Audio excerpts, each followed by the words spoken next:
Puji Tuhan saudara-saudara, saya kembali mengunjungi Anda semuanya. Kita mau belajar tentang kebenaran firman Tuhan tentunya. Dan sebelum kita masuk di dalam firman Tuhan, mari kita tundukkan kepala, kita berdoa terlebih dahulu.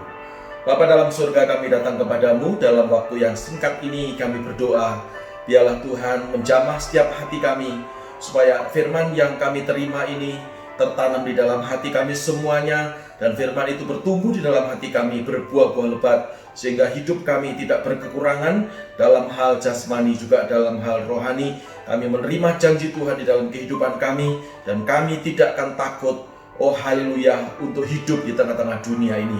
Terima kasih Bapa di surga, urapan-Mu atas kami semua, juga kepada hamba-Mu yang menyampaikan firman-Mu. Dalam nama Tuhan Yesus Kristus kami sudah berdoa, haleluya, sama-sama berkata amin, amin, amin, amin. Nah, saudara-saudara, saya mau menyampaikan tentang firman Tuhan yang terambil dari Yesaya pasal yang ke-35, ya, ayat yang ke-3 dan ayat yang ke-4.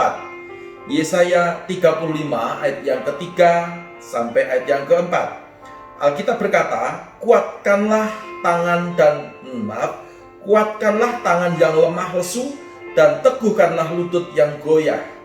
Katakanlah kepada orang-orang yang tawar hati, kuatkanlah hati, janganlah takut. Nah, saudara-saudara, firman Tuhan ini berpesan kepada kita untuk kita menguatkan tangan kita yang lemah lesu, ya, dan lutut kita yang mungkin juga lemah dan loyo, yang mudah goyah.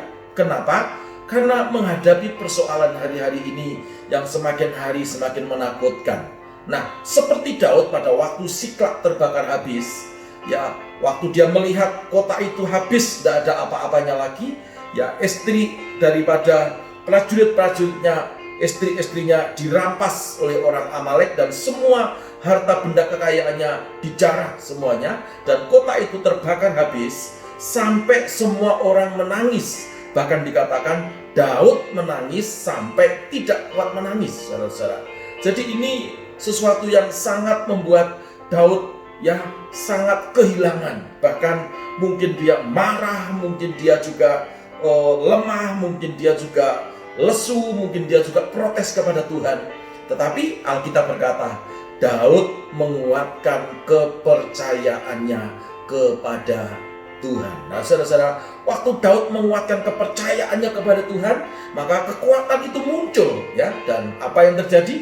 Maka Daud bisa mengejar lagi orang-orang Amalek dan mengambil apa yang hilang, bahkan, ya, yang dirampas, dan bahkan yang luar biasanya lagi adalah Alkitab berkata tidak ada satupun hal yang kecil yang hilang. Bahkan sebaliknya, milik orang Amalek ganti dirampas oleh Daud. Nah, saudara-saudara, maka itu Yesaya menasihatkan kepada kita malam hari ini supaya kita menguatkan tangan yang lemah lesu dan lutut yang goyah, ya. Dan kalau kita sudah kuat, mari kita menguatkan orang-orang yang tawar hati, dan kita berkata, kuatkanlah hati, janganlah takut. Ya, kita harus menguatkan diri kita dulu, ya, lalu kita baru bisa menguatkan orang lain. Tentunya bagaimana supaya kita menjadi kuat? Yang pertama, andalkan Tuhan, saudara-saudara. Orang yang mengandalkan Tuhan diberi kekuatan baru seperti burung Raja Wali. Waktu burung Raja Wali itu memiliki kekuatan baru, maka dia akan mengepakkan sayapnya. Badai boleh datang, tapi dia boleh terbang di atas badai itu, mengatasi badai itu, dan dia akan menikmati, saudara-saudara.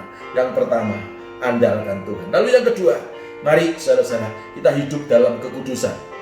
Di hari-hari yang seperti ini, Tuhan mau hidup kita ini kudus, saudara-saudara. Kalau ada orang yang berkata, masa-masa seperti ini kamu tidak boleh khotbah, ya, khotbah yang bicara tentang kekudusan, kamu tidak boleh khotbah menyinggung jemaat, ya, supaya jemaat itu, ya, santai-santai, justru khotbahmu harus menghibur. Saya mau katakan, saat-saat seperti ini adalah saat-saat kita harus bertobat, tinggalkan dosa, tinggalkan kelakuanmu yang tidak berkenan kepada Tuhan, ya. Bukankah saudara sudah memiliki iman? Bukankah saudara sudah dibaptis, ya? Orang yang sudah dibaptis, orang yang percaya kepada Tuhan, Alkitab berkata, engkau adalah ciptaan yang baru, yang lama sudah berlalu, yang baru sudah datang. Nah, saudara-saudara, kalau yang lama sudah berlalu, kita menjadi ciptaan yang baru, saya percaya, maka kita menjadi orang yang tidak takut menghadapi apapun yang terjadi di tengah-tengah dunia ini. Nah, dua hal ini saya sampaikan kepada saudara-saudara. Maka itu mari kita camkan firman ini, kita kerjakan firman ini sebelum kita menguatkan orang lain. Jadilah kuat terlebih dahulu. Kuatkan hidupmu, encourage ya. Jadi kuatkanlah imanmu, kuatkanlah dirimu, kuatkanlah tanganmu, kuatkanlah lututmu ya saudara. Setelah itu maka kita baru bisa menguatkan orang lain. Biarlah renungan yang singkat ini menguatkan kita semua menghadapi masa-masa yang sulit seperti ini. Kita pun juga diberi kekuatan baru oleh Tuhan kita Yesus Kristus. Mari kita berdoa. Bapak, terima kasih biarlah firman yang sederhana ini membuat hidup kami kuat, membuat hidup kami dahsyat, membuat hidup kami luar biasa. Dan kami percaya apapun yang ada di depan kami, tantangan, rintangan, persoalan akan bisa kami hadapi dan kami akan keluar menjadi pemenang, bahkan lebih daripada pemenang. Terima kasih Bapa di surga. Demi nama Yesus Kristus Tuhan kami sudah berdoa. Haleluya. Bersama dengan saya berkata, amin. Amin, amin, amin, amin. Puji nama Tuhan Yesus Kristus.